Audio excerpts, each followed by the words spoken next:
यो घोर आपत्ति जनाउँदछौँ र केपी ओलीले भ्रम छरिरहेका छन्। त्यो कोट र जुन जुत्ता लाउँछन् 1 लाख 1.5 लाखका त्यो लुगा लाएको मात्रै हो, त्यो साथीहरू हो। भ्रम छरिरहेका छन्, तिनी नाङ्गिसकेका छन्, तिनको कट्टो फुस्किसकेको छ। कुलमान घिसिङ बालन शाह जस्ता नेता चाहिन्छ, त्यसो भए जनताले शान्ति बाँच्न पाइन्छ। अब त्यस्तो हुनु पर्यो। नेपाली जनताहरूले उज्यालोमा बसेको मन परेन रे, अनि काठमाडौँमा बसेर आफ्नो दूर दराजमा रहेका आफ्नो आमा बुवालाई नेपाली जनताले फोन गरेको ब्याट्री चार्ज गरेको मन परेन रे, त्यही भएर कुलमान घिसिङलाई सरकारले हटाए रे। रविलाई यति लहटे त्यति लहट्नुको सट्टा जीवी राई खोज्न गएको भए नि यिनीहरूले भेटाउँथे जीवी राई। यो सरकार के हो भन्नुहुन्छ भने काम गर्ने जनताको सुख सुविधा दिने मान्छेलाई देखिसक्दैन। यो जस्तै बालेनको उनीहरू अहिले भेट्टाए मासु खान खोज्छन्, ऊ जनताको मान्छे भइसक्यो। कुलमान पनि जनताको मान्छे। 18 घन्टा लोड सेडिङ गराएर अन्धकारमा हामीलाई राखेर भारतबाट सोलर 2 लाखको सोलर एग्रिमेन्ट नगरे घरको नक्सा पास नगर्ने भनेर लागू गर्ने प्रधानमन्त्री उहाँ खड्गप्रसाद ओली हुनुहुन्छ। अहिले कुलमान त्यो ठाउँमा पुगेर त्यो अन्त्य गरिदियो, सबैलाई मिली बनाइदियो। त्यो मान्छे उहाँको लागि नराम्रो भयो। यो सरकारलाई फाल्नुपर्छ 15 गते र अर्को सरकार ल्याएर कुलमानलाई फेरि त्यो ठाउँमा अवधि सन्देश नियुक्ति गर्नुपर्छ। त्यसपछि ऊर्जा मन्त्री बनाउनुपर्छ। ऊ चाहिँ उसको पार्टी र माफियाको मात्रै ओली प्रधानमन्त्री हो, यो देशको प्रधानमन्त्री होइन। एउटा मान्छे जसले राज्यको निकायमा बसेर केही राम्रो काम गर्न खोजेको थियो, आज मात्रै होइन राम्रो काम गर्न खोजेको मान्छेलाई हटाएको। आज धेरै इतिहास छ यो देशमा, जब राम्रो काम गर्न खोज्छन् यो देशका मान्छेले तब यो सरकारको आँखा परिहाल्छ, उसलाई हटाउन खोजिहाल्छ। यसर्थ आज पनि अँध्यारो युगबाट उज्यालो युगतर्फ प्रवेश गराएका एउटा उज्यालोका पिता भन्न चिनिने कुलमान घिसिङलाई सरकारले परपञ्च रचेर दूषित नियतको साथमा, एउटा कुनियतको साथमा जसरी हटाएको छ रातारात, त्यसको विरुद्ध यो सरकार, तेरो विरुद्ध जनता उठ्न तयार भएका छन्। तेरो विरुद्ध जनता चुपचाप लागेर बस्नेवाला छैनन्। अब जनता आफ्ना सास र आफ्ना रगतको अन्तिम छिटा रहेसम्म, अन्तिम रगत रहेसम्म पनि तिम्रो विरुद्ध आवाज ओकल छ भनेर आज हामी माइतीगढदेखि यो संसद भवनसम्म आउने प्रयास गरेका छौँ। तथापि हामीलाई प्रहरले रोकेको छ। अझै पनि कोसिस चाहिँ जारी छ यहाँबाट जानको निमित्त। हामी केही सानो सङ्ख्यामा भएको हुनाले अलिक गाह्रो भइरहेको छ। कोसिस अन्तिमसम्म जारी छ। हाम्रो आवाज अब यो माइतीघर र बानेश्वरको यो सडकमा मात्रै होइन, हाम्रो आवाज संसद भवनभित्र बसेका मान्छेले पनि सुन्नुपर्छ, सिंहदरबारभित्र बसेका मान्छेले पनि सुन्नुपर्छ, बालुवाटारभित्र बसेका मान्छेले पनि सुन्नुपर्छ भनेर आज हामी त्यही सुनाउनुको निमित्त आज हामी यहाँ आएको। राज्यले सुन्नुपर्छ, यदि सुनेन भने ऊ सकिन तयार हुनुपर्छ। हामीले त पटक भनेका छौँ, संसारमा त्यस्तो कुनै इतिहास छैन जहाँ राज्यले जनताका आवाज नसुने पश्चात त्यो राज्यको आयु लामो भएको होस्। त्यो संसारमा कहीँ पनि इतिहास छैन। सरकारले आफ्नो आयु घटाउन चाहन्छ भने जनताको आवाज नसुनोस्, यदि चाहँदैन भने ठिक छ सुनोस्। हामी यदि जनताका आक्रोशलाई पनि चुपचाप लागेर राखिरहन्छ, सहिरहन्छ, बसिरहन्छ भने यसको मतलब सिधा यो सरकारको आयु धेरै लामो छैन भन्ने बुझ्नुपर्छ। हामी नेपाली जनताले वर्षौँदेखि हाम्रा यी शासकहरूले दबाउन बानी भएको कारणले गर्दा र हामी नेपाली जनताले धेरै कुरा सहेको कारणले गर्दाखेरि अहिलेसम्म नेपाली जनतालाई जसरी भए पनि दबाउन सजिलै हुने रहेछ भन्ने कुरो उहाँहरूले बुझ्नुभएको छ भन्ने कुरो हामी नेपाली जनताले महसुस गरियो। अब नेपाली जनताले यसरी अन्य अत्याचार अथवा भ्रष्टाचारको विरुद्धमा नेपाली जनता जाग्नुपर्छ भन्ने खालका कुराहरू यो देशका पूर्वदेखि पश्चिम र हिमाल पहाड तराईका जनताहरू सारा सम्पूर्ण जनताले चाहिँ राष्ट्रको सवालमा धेरै कुराहरू बुझिरहेको एउटा अवस्था छ र त्यस कारणले गर्दाखेरि अब हामी नेपाली जनता दब्नु हुँदैन भन्ने हामीलाई लाग्छ। र म एउटा यो कविता पनि म वाचन गर्न चाहन्छु। कुलमान घिसिङ बालन शाह जस्ता नेता चाहिन्छ, त्यसो भए जनताले शान्ति बाँच्न पाइन्छ। अब त्यस्तो हुनु पर्यो। त्यसै गरी म के भन्न चाहन्छु भने सूचनाको हक माग्दा जनतालाई भुक्यो। यी नेताको चाल देख्दा हामीलाई चित्त दुख्यो। तरेका केही नेता भन्थे 10,000 सेना चाहिने, त्यति भए सोचे तिनले तरे खान पाइने। लड्ने भिड्ने दम्म भए इन्डिया भर्ती जाऊ, इन्डियाका सब गोर्खा सैनिक नेपालमा आऊ। अविश्वासी सरकार भए चाँडे फेरि फेर्ने, इन्डिया भर्ती 10,000 को हामी पावर हेर्ने। विकास गर्न ढिला भयो समयको खेर, नेपाली जनताको हिम्मत अब विश्वभरले हेर। नेपालीलाई फुटाई भारत तिमी हिरो बन्ने, तिम्रो शत्रु फर्काउँदैछन् तिमी के भन्ने। तिम्रो मूर्ख प्रवृत्तिले तराई डुबाइसक्यो कुरा बुझ्न गाह्रो भयो मनमा चिसो पस्यो खेर गयो मुस्ताङको 13 सिलो स्याउ विदेशसम्म लुकाएको धन सम्पत्ति ल्याऊ शहीद वैशाख असोजसम्म गडाइङ गुडुङ गर्छ देशमा पैसा आयो भने उद्योग खोल्नुपर्छ बैरक लाग्दो यसपालिको बर्खा मासको झरी जनतालाई खाना दिउँ है पेटे फल्ने गरी राकेश सुनले नेपालमा मुद्दा मिल्यो भनी ढाँटे पूर्व पश्चिम दक्षिणपट्टि जङ्गे पिलर गायब गरी तराई खाना आँटे छिमेकी देश मध्यबाट नेपालीलाई रोज मेलमिलाप र सहकार्य गर्न तिमीले खोज भारतलाई बचाउन गोर्खाली आँट्ने तिनका देशका मालिक भने नेपालीलाई ढाँट्ने हाम्रो देशका यी नेताको कछुवाको ताल गरिब दुखी जनताको हुन लाग्यो काल हाम्रो देशका शासकहरूको पत्थर जस्तो छाती जङ्गी शासन रोजगार चाहियो हानुस बरु लाग्ने किन त्यस्तो भनिस् तैँले म छेत्रीलाई भन्लौ राज्य सबै तहस नहस भयो बाँकी कुरा जानलौ त्यसो भएको हुनाले गर्दाखेरि अब यो देशमा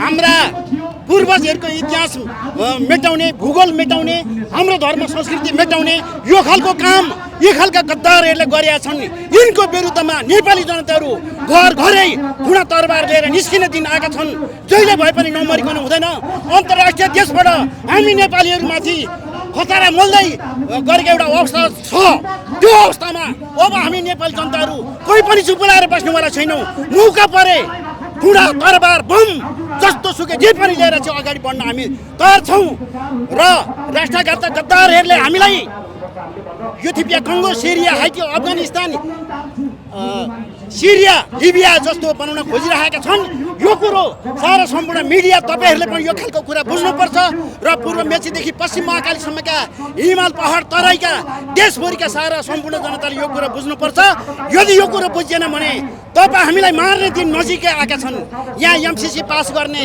एसपिपी पास गर्ने नागरिक विधेयक ल्याउने राष्ट्रिय परिचय पत्रहरू चाहिँ क्यारे बनाउने यस्ता खालका गद्दार कामहरू यस्ता खालका राष्ट्रघातक कामहरू भएका छन् यी कामका विरुद्धमा सारा सम्पूर्ण देशवासी जनताहरू उठिएन भने हामीलाई हाम्रा घर घरै हाम्रा चेलीबेटीहरू यहाँ बलात्कृत हुनेछन् यहाँ विदेशी चाहिँ हाइकम्बा चल्ने छ त्यसले गर्दाखेरि सारा सम्पूर्ण जनताहरू एक हुनुपर्छ यदि एक हुन सकिएन भने तपाईँ हाम्रा मरणका दिनहरू नजिक आउनेछन् त्यसो भएको हुनाले हाम्रा चाहिँ क्यारे पुराना सन्धि सम्झौता जस्तै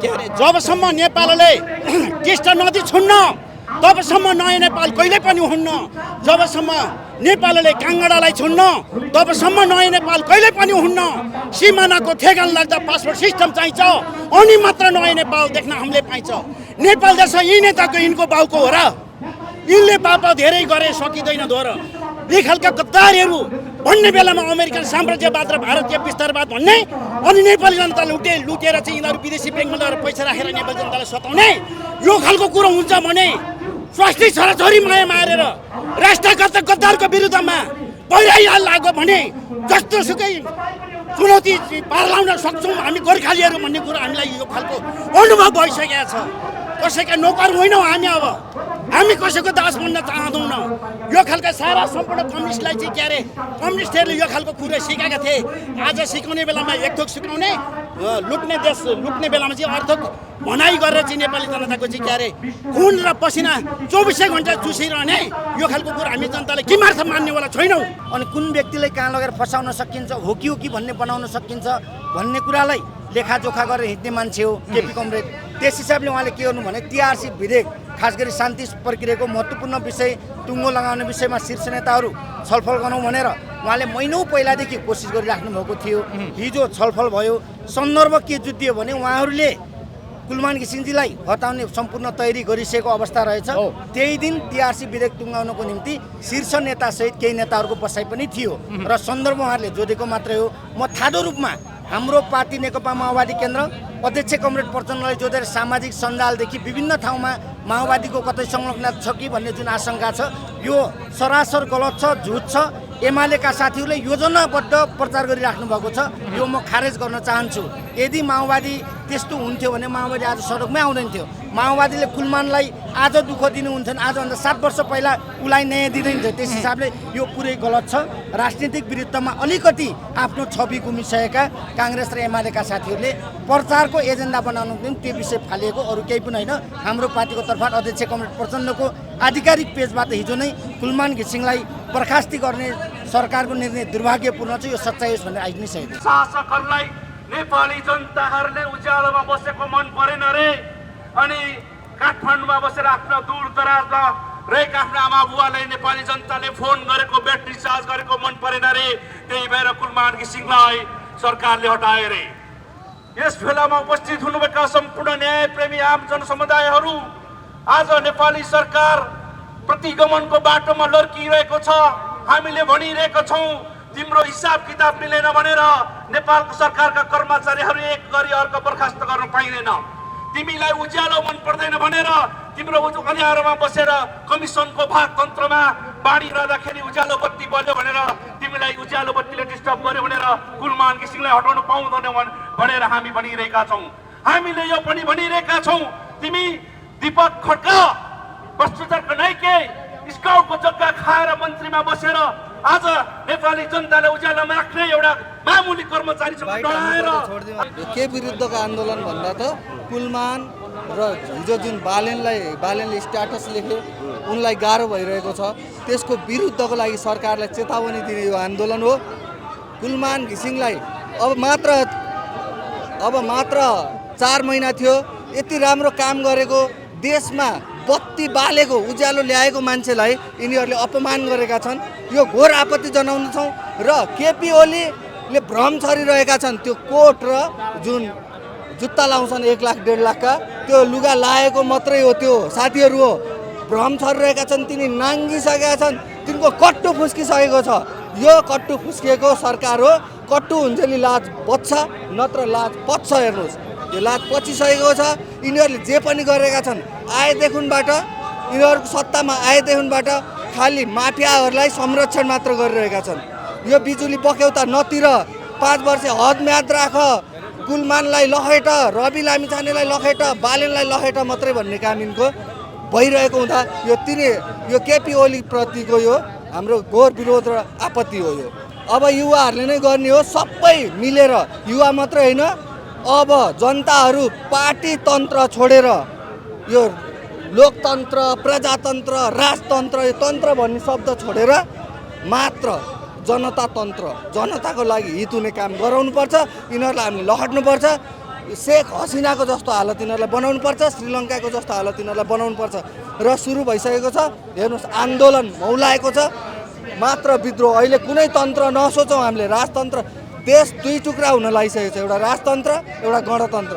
तर यो दुईटै तन्त्रले केही पनि गर्दैनन्। अब स्वतन्त्र विज्ञहरू आएर यो देश चलाउनुपर्छ। 10 वर्ष विज्ञहरूको हातमा यो देशलाई दिउँ र यो देशलाई माथि पुर्याएर मात्र छोडौँ। अहिले कुनै तन्त्रमा नलडौँ भनेर मेरो आग्रह पनि छ। होइन, यो त झिल्को मात्रै हो। आन्दोलन त हामीले बिस्तारै उठाउँदै 62-63 को पनि त 7 जनाबाट सुरु गरेर आन्दोलन हो। होइन, 10औं वर्ष गृहयुद्ध गरेर यिनीहरू यहाँ सत्ता लिनलाई आएका थिए र त्यहीबाट मौलाएर यो ठुलो आन्दोलन भएको। यो के भन्छ यसलाई, यो आन्दोलन विकराल रूपमा गएको हो नि त लास्टमा। त्यो हुँदाखेरि यो अहिले झिल्को मात्रै हो। हामी सबैलाई एकजुट बनाउँदैछौँ। हेर्नुहोस्, आज स्वतन्त्र युवाहरू पनि छन्, विभिन्न सङ्गठनका झन्डाहरू लिएर यहाँ आउनुभएको पनि छ। राजसपाबाट सुमनाजी पनि आउनुभएको थियो। यहाँ धेरै ठाउँबाट चाहिँ एकजुट भएर आएको छ। अब भोलि पर्सि रेगुलर आन्दोलन छ, पर्सि दुर्गाजीहरूको आन्दोलन छ, निको पर्सि अर्कोको छ। यो आन्दोलन सबै एकजुट भएर चाहिँ अब यो तोड्नुपर्छ, यो फोड्नुपर्छ, यिनीहरूलाई लहट्नुपर्छ, यो बालुवाटारबाट यिनीहरूलाई घिसार्नुपर्छ भन्ने कुरा चाहिँ मलाई लागिरहेको छ। कुलमानजी, हामीले के सहयोग गर्नुपर्छ हजुरलाई भनेर यिनीहरूले त 4 महिनापछि सम्मान साथ, बाजा काजाका साथ यिनीहरूले सम्मान गरेर निकाल्नुपर्ने थियो। होइन, अब बालेनलाई नि काम गर्न दिएको छैन, हर्कलाई काम गर्न दिएको छैन, राम्रा जतिलाई कामै गर्न नदिने, रविलाई यति लखेटे त्यति लहट्नुको सट्टा जीबी राई खोज्न गएको भयो नि। यिनीहरूले भेटाउँथे जीबी राई, भेटाउँथे कि भेटाउँथेनन् भन्नुहोस् त। यति लखेटे, बालेनलाई लखेटेको छ, गर्न खोजेको के हो, इथिक्स छैन यिनीहरूमा। इथिक्स नै छैन। कोही मिले म त हेर्नुभयो कत्रो ग्रान्ड डिजाइन रहेछ आफ्नो सालो राख्नलाई यत्रो 3 दल मिलेर हिजो यिनीहरूले निर्णय गरे। यिनीहरू जुन हदसम्म पनि जान सक्छन्, यिनीहरू जहाँ पनि पुग्न सक्छन्। यिनीहरूको कुनै लेखोजोखो छैन, लाज घिन शरम केही पनि छैन यिनीहरूलाई। यो लाज नभएको सरकार हो, यो हामीले सरकार मानेकै छैनौँ। केपी ओली नेपालको इतिहासमा सबैभन्दा फेलियर व्यक्ति, फेलियर सरकार, फेलियर पार्टी हो। यो सरकार के हो भन्नुहुन्छ भने काम गर्ने जनताको सुख सुविधा दिने मान्छेलाई देखिसक्दैन यो। जस्तै बालेनको उनीहरू अहिले भेट्टाए मासु खान खोज्छन्, ऊ जनताको मान्छे भइसक्यो। कुलमान पनि जनताको मान्छे। 18 घन्टा लोड सेडिङ गराएर अन्धकारमा हामीलाई राखेर भारतबाट सोलर 2 लाखको सोलर एग्रिमेन्ट नगरे घरको नक्सा पास नगर्ने भनेर लागू गर्ने प्रधानमन्त्री उहाँ खड्गप्रसाद ओली हुनुहुन्छ। अहिले कुलमान त्यो ठाउँमा पुगेर त्यो अन्त्य गरिदियो, सबैलाई झिलिमिली बनाइदियो। त्यो मान्छे उहाँको लागि नराम्रो भयो। त्यस उहाँले कुलमान घिसिङलाई उहाँहरूले जति नराम्रो सोध्नुहुन्छ नि, उहाँको दिनगन्ती सुरु भएको हो। अब के गर्नुपर्छ त? जब कुलमानलाई निकाल्न त निकालिसक्यो सरकारले, क्याबिनेटबाट निर्णय गरिसक्यो। अब के गर्नुहुन्छ तपाईँको कुलमानलाई पुनर्बहाली गर्न के गर्नुहुन्छ तपाईँ? सडक तातिएको छ बाबु, जनता सबै यो सरकार विरुद्ध उत्रिसकेको छ। यो सरकारलाई फाल्नुपर्छ 15 गते र अर्को सरकार ल्याएर कुलमानलाई फेरि त्यो ठाउँमा अवधि सन्देश नियुक्ति गर्नुपर्छ।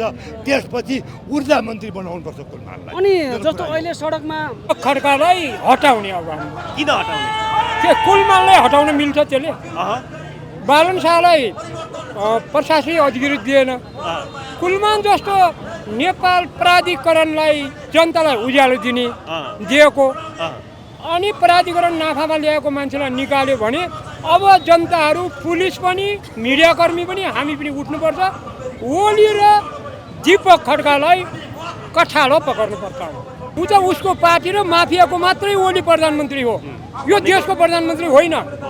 देशको प्रधानमन्त्री हो भने अनि काम गर्ने मान्छे कुलमान जस्तो र बालन जस्तालाई जब छेड्छ भने ओली माफियाको प्रधानमन्त्री हो, देश भ्रष्ट गर्ने प्रधानमन्त्री हो, हाम्रो देशको प्रधानमन्त्री होइन।